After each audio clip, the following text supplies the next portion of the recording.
요즘은 이 휴대폰을 이렇게 포함한 전자기기들이 많이 발달되어 있습니다. 그래서 이런 전자기기 때문에 우리의 삶과 우리 일상이 좀 편리해진 부분이 분명히 있는 것 같습니다.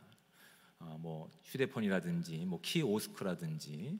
근데 이 기술이 너무 빨리 바뀌다 보니까 이걸 다 이렇게 익히기도 전에 또 새로운 기기가 나오고 또 거기에 적응하지 못하면 또 그것이 오히려 생활을 편리하게 하는 것이 아니라 우리를 불편하게 만드는 또 부작용으로도 이런 전자기기들이 우리 삶 가운데 있는 것이 또 사실인 것 같습니다. 그런데 이런 것 말고도 또 다른 부작용이 있습니다. 저희는 이제 뭐 노안이 오고 잘 보이지 않아서 전자기기에 다루기 어렵지만 저희들의 뭐 아이들, 젊은 세대들은 설명서 없이도 여러분 너무나 잘 다루는 거 혹시 알고 계십니까? 근데 마치 다뤄보지 않으신 것처럼 젊은 아이들은 이걸 굳이 설명하지 않아도 그렇게 잘 다룹니다. 그런데 잘 다루는 것은 너무 고맙고 감사한데 거기에 따른 또 부작용이 있습니다. 어떤 것이냐면 중독이라고 하는 것이 있습니다. 아이들이 너무나 이 휴대기기, 전자기기들을 사용하다 보니까 거기에 너무 많은 시간을 이렇게 할애하게 되고 마치 그것이 내 어떤 내 범위에서, 내 손에서 벗어나게 되면 불안감을 호소하는 경우들이 많다라고 합니다. 그래서 전자기기가 분명히 우리에게 편리함과 유익한 것을 가져다 준 것은 사실이지만 거기에 또 맞물려서 이렇게 여러 가지 부작용이 있다는 것을 우리가 확인하게 되는 것들이죠.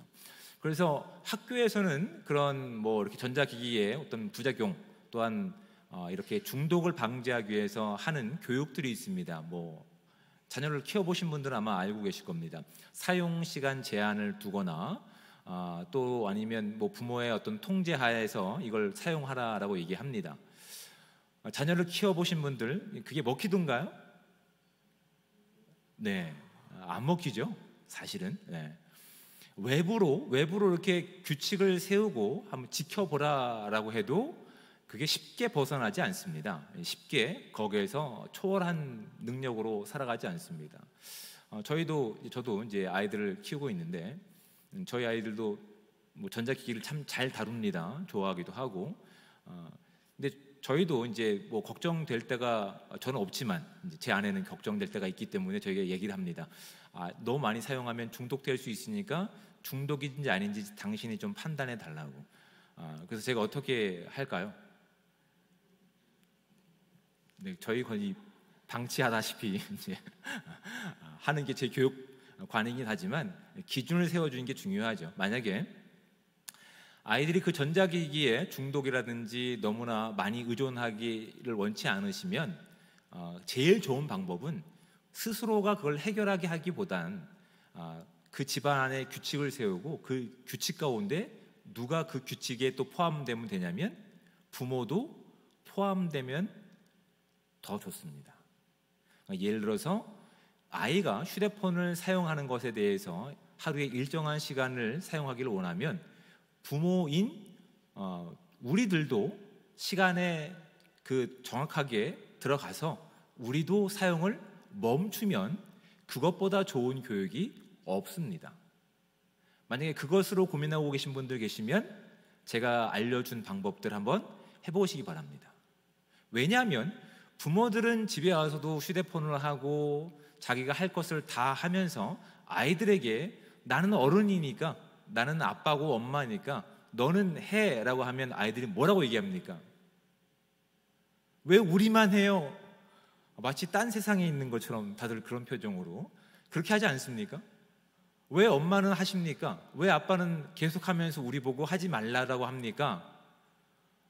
네, 제가 다른 세상에 살다 온 것 같은 또 착각을 받게 만드시는데 아이들한테 우리가 그의 일에 동참하지 않으면 아이들이 이렇게 항변합니다. 왜 우리만 하냐고요?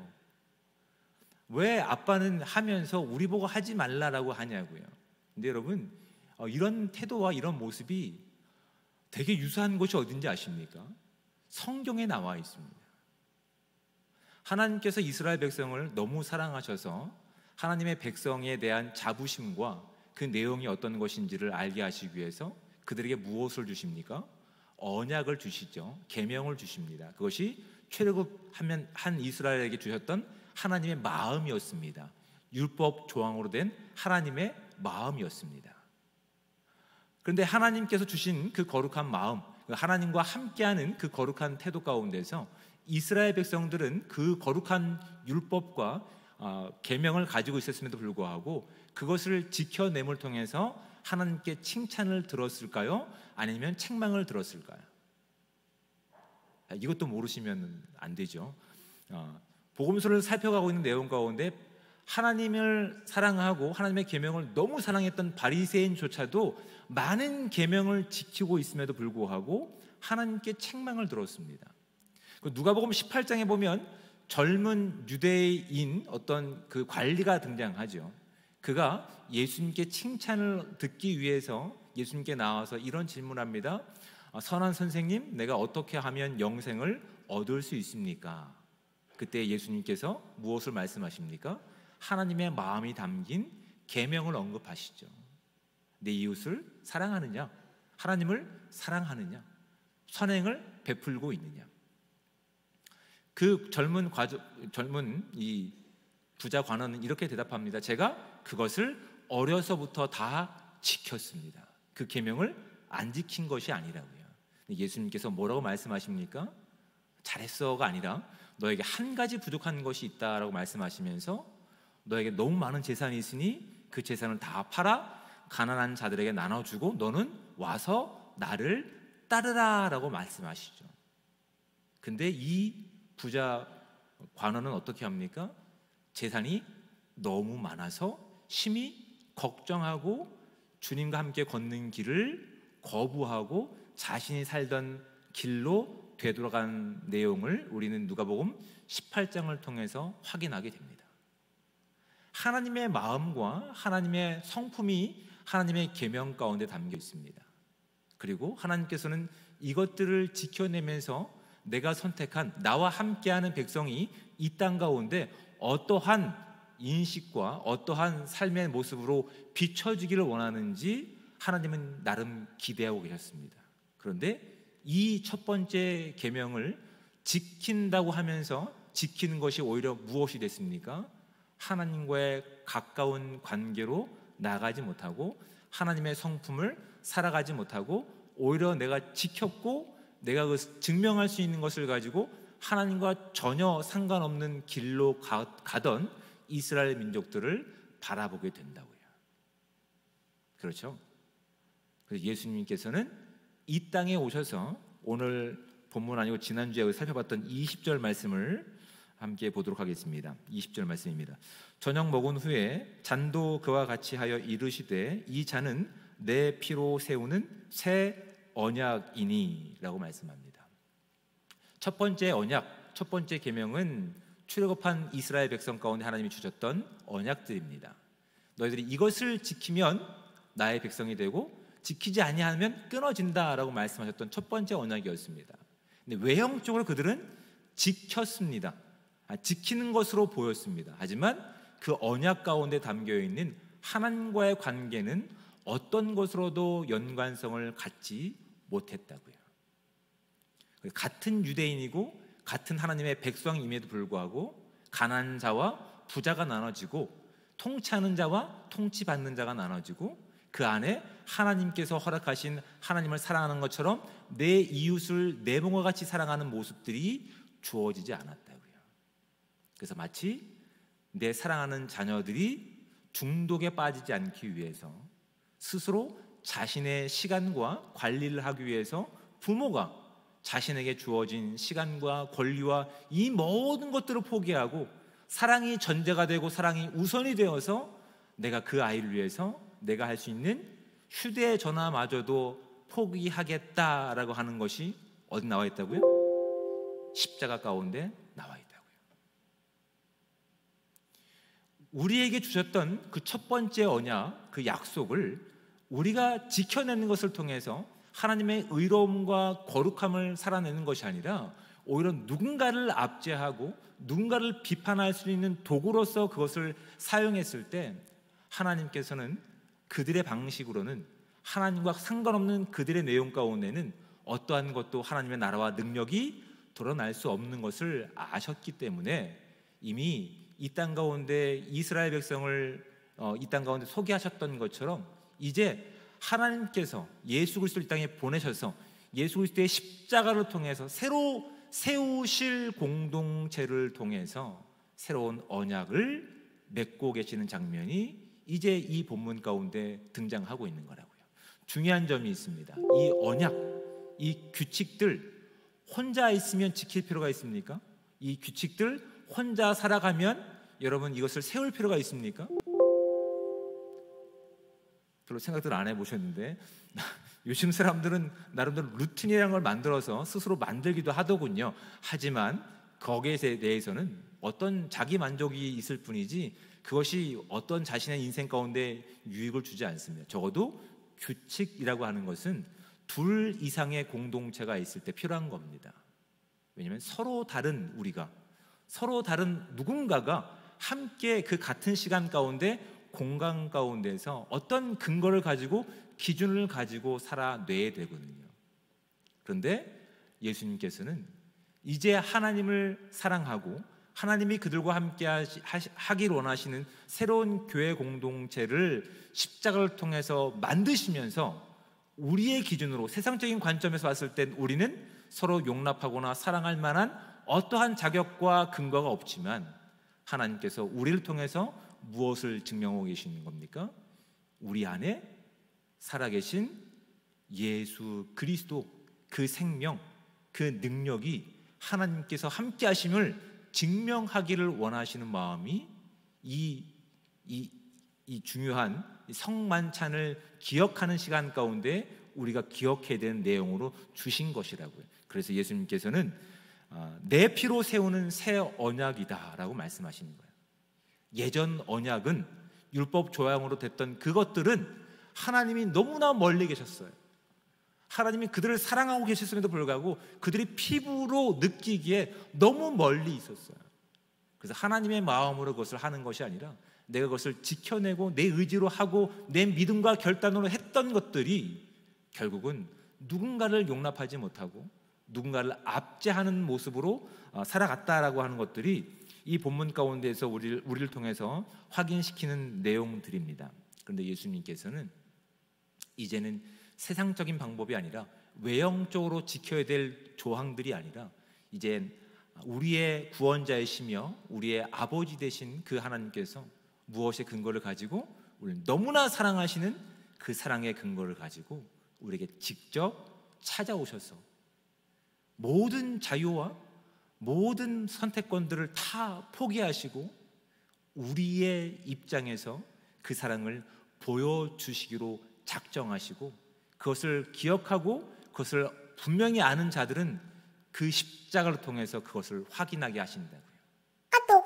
이 공동체가, 이 교회가 우리가 이 땅에 어떤 목적과 기준을 가지고 만들어낸 공동체가 아니구나.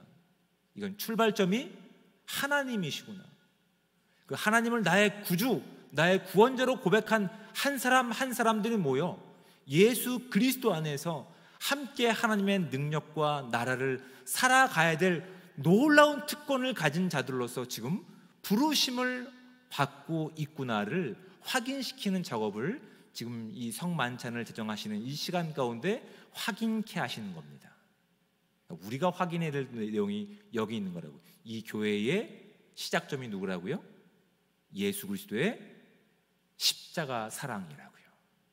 그리고 그 십자가 사랑이 그 역사적 사건 가운데 끝나는 것이 아니라 지금도 우리에게 현재 진행형으로 일하고 계신 하나님의 능력이라고요.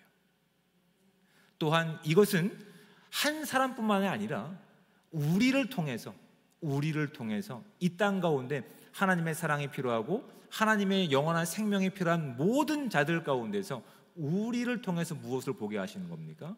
하나님의 나라의 능력을 증명할 수 있는 기회를 주시는 거라고요. 이 본문 가운데 보면 이것이 특권으로 되어 있습니다. 29절 말씀을 보시겠습니다. 내 아버지께서 나라를 내게 맡기신 것 같이 나도 너희에게 맡겨 너희로 내 나라에 있어 내 상에서 먹고 마시며 또는 보좌에 앉아 이스라엘 12지파를 다스리게 하려 하노라. 아멘. 예수님께서는 우리와 함께 하시면서 우리가 이 하나님께서 누리시는 이 모든 권세를 누리기를 원하고 계시다고요. 그런데 이 말씀을 제대로 이해하지 못하면 제자들과 같은 반응을 보이는 겁니다. 그들은 그 특권을 누릴 수 있는 기회 가운데서 무엇을 지금 생각하고 있는 겁니까? 내가 얘보다 낫죠. 내가 그러니까 이 사람보다 더 높은 자리에 있어야 되는 것 아닙니까? 내가 이런 선행을 했으니까 다른 사람들로부터 칭찬을 받는 것이 마땅하지 않습니까? 지금 이 이야기를 하고 있는 거예요. 하나님 나라의 능력과 그 특권을 살아갈 때 그런 것들로는 살아갈 수 없음을 예수님께서는 그들에게 말씀하셨습니다. 그래서 그들이 가지고 있는 자격 요건이나 조건이 아니라 무엇의 근거를 가지고 우리를 사랑하신 예수 그리스도의 사랑의 근거를 가지고 그것이 십자가에서 증명된 그 내용을 가지고 우리가 시작하기를 원하고 계시다고요. 그래서 뭐라고 말씀하십니까?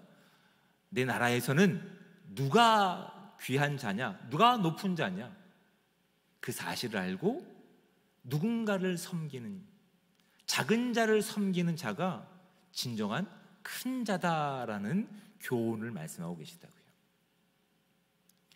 여러분, 우리가 이것을 단순히 어떤 조건이라든지 지켜야 될 율법에서가 지키는 것이 아닙니다.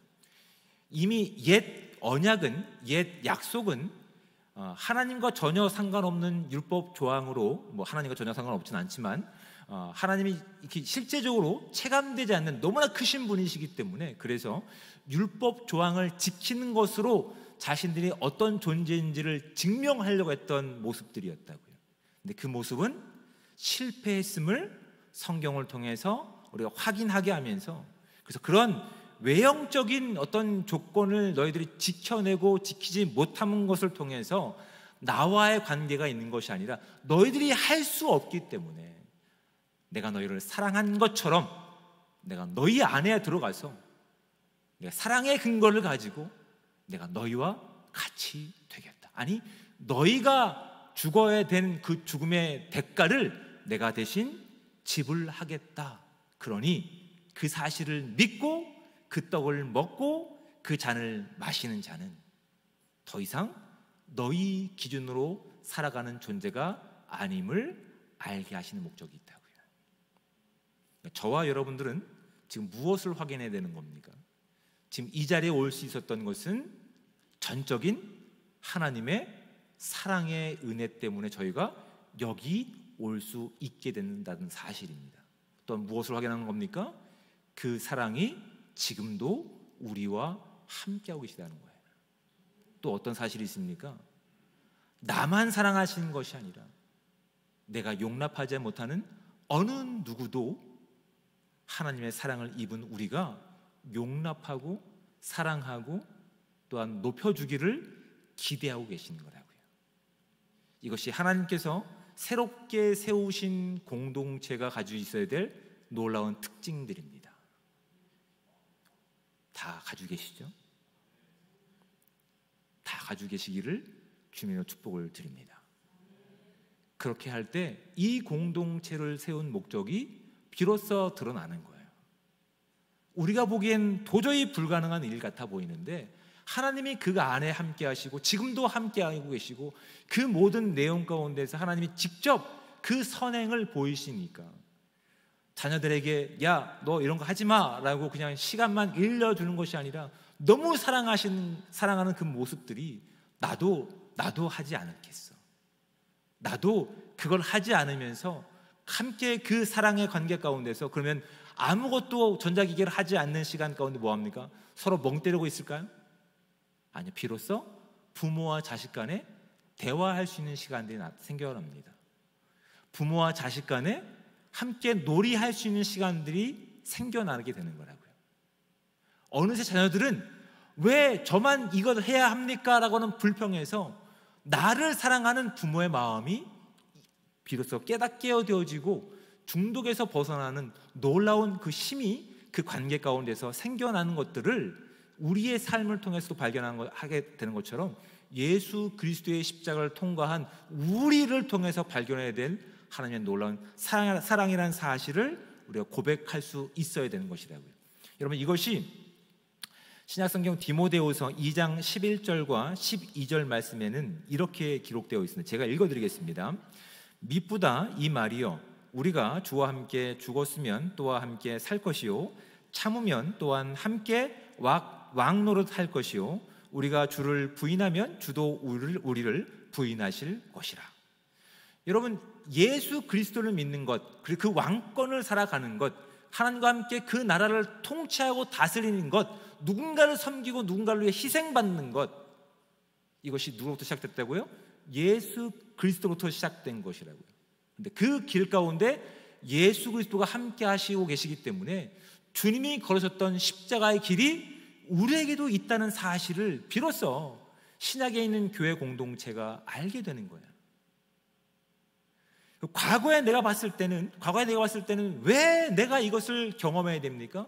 내가 왜 이 고난 가운데 참여해야 됩니까? 하나님을 사랑하고 하나님께서 나를 구원하시는 나의 하나님이라면 우리가 왜 이런 어려움 가운데 있어야 되겠습니까? 라고 항변했던 옛 언약을 가지고 있는 백성 가운데서 이제 그들 가운데 찾아가셔서 구원하시고 함께 하시는 하나님께서 새로운 언약이 되셔서 그들을 사랑하시는 내용이 모든 삶을 통해 우리에게 알게 하시니까 주님과 함께하는 이 고난이 우리에게 왕 노릇하는 영광과 특권이라는 사실을 디모데 후서에서는 이렇게 우리가 고백하고 있는 거라고요.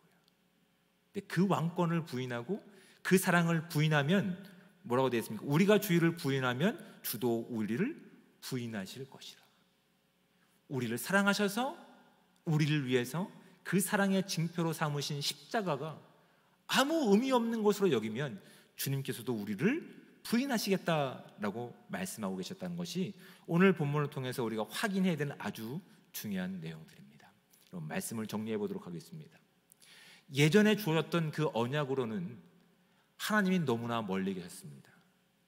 하나님의 관계보단 내 의지와 내 노력과 내 결단이 더 주목을 받게 되었다고요.